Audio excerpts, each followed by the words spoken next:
Arkadaşlar bugün size güzel bir yemek tarifim var. Hem malzemeyi tanıtıyoruz hem de yemeğimizi yapmaya başlıyoruz. Yapmayı bilmeyen arkadaşlar için şöyle bir gösterelim.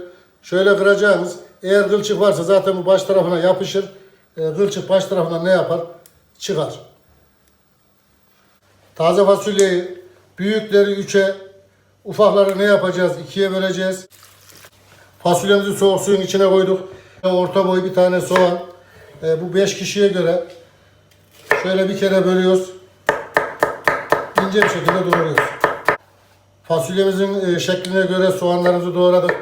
Bir tane de soyulmuş domates kullanacağız. Domatesimiz de orta boy olacak. Eti hesaplarken de kişi başı 60 gramdan hesaplayacağız.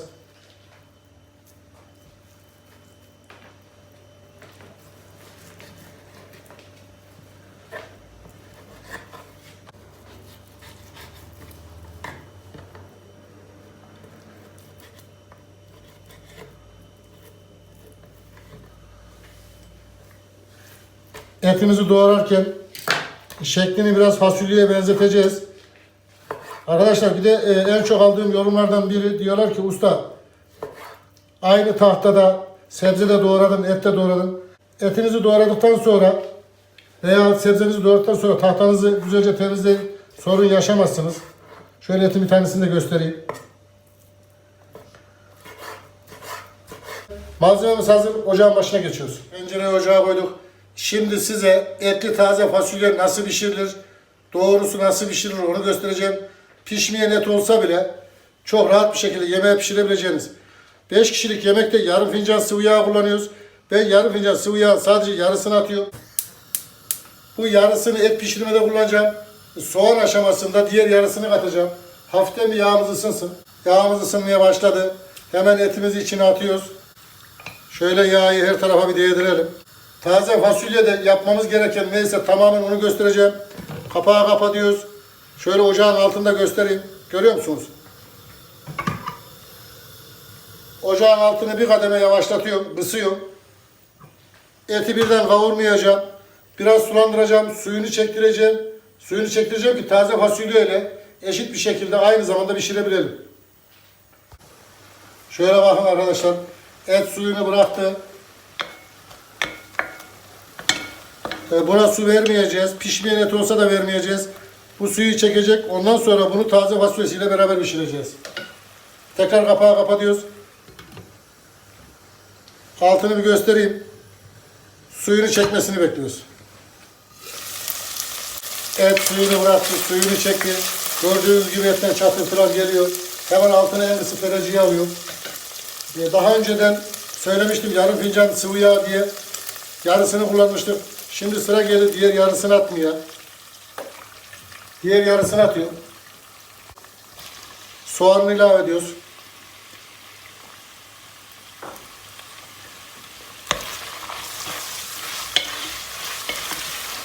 Soğanı etle beraber kavurmaya devam ediyoruz.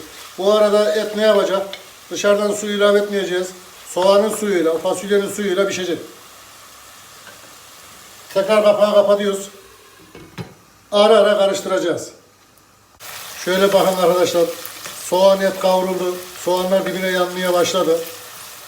İnanılmaz derecede güzel kokular geliyor. Görüyor musunuz arkadaşlar? Şöyle bir yağına damlatayım. Buna ne yapacağımız biliyor musun arkadaşlar? Ekmeğe banıp yiyeceğim. Başka hiçbir şey yapmayacağım. O kadar şahane görüntüsü, o kadar lezzetli bir görüntüsü var. Tam bu aşamada yıkamış olduğumuz taze fasulyeleri atıyoruz içine. Fasulyeyi attıktan sonra şöyle bir karıştırıyoruz bir kere.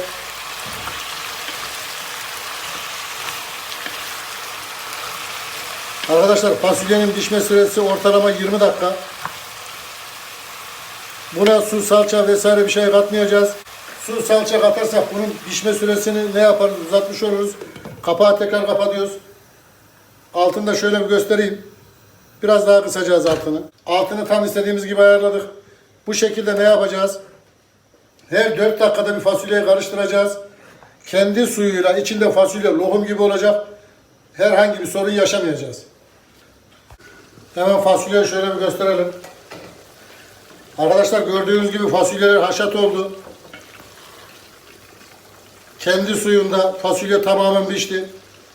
Fasulye tamamen pişmeden biz buna su verirsek kesinlikle istediğimiz sonucu elde edemeyiz. Yemeğimiz sertleşir, pişmez. Salçasını, eti, fasulyesi piştikten sonra vereceğiz. Şöyle bir ete dokunalım, görüyor musunuz? Et nasıl eziliyor? Hiç su katmadan pişmeyen et de olsa pişirebiliriz. Tam bu aşamada içine 1 yemek kaşığı domates salçası atıyoruz.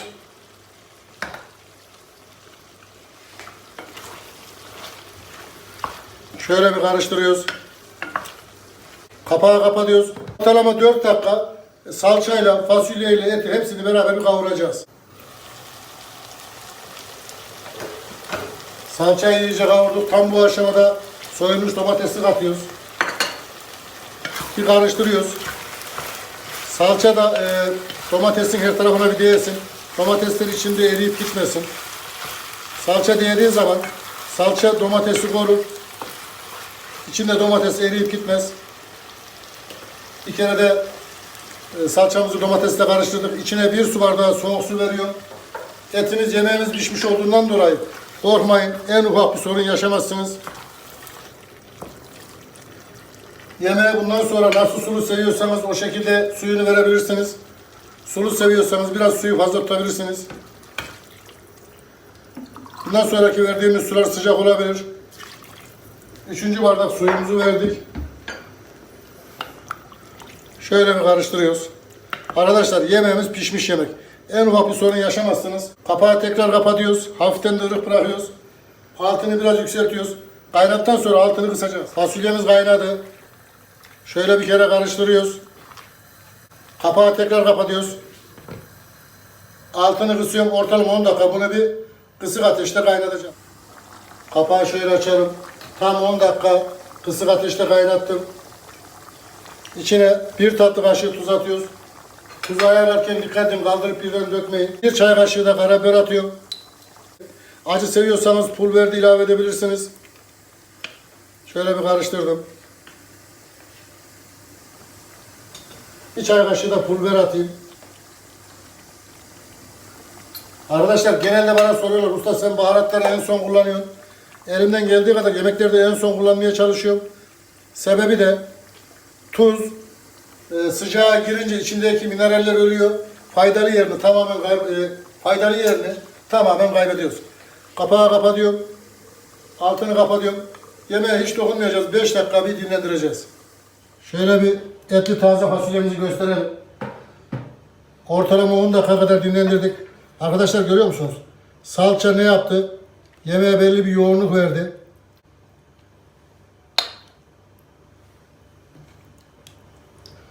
Bekledikçe yemeğimiz güzelleşti. Arkadaşlar yemeğimiz bu. Pişmeyen et taze fasulyenin içinde nasıl pişirilir? Hiç su katmadan. Onu da yemeği gördünüz. İnşallah hayırlı öğretici video olmuştur. Videoları beğenip yorum yapmayı unutmayın. Abone olmayı unutmayın. Ne diyoruz? Kim yapar? Ahmet Şef yapar. Siz isteyin, biz yapalım.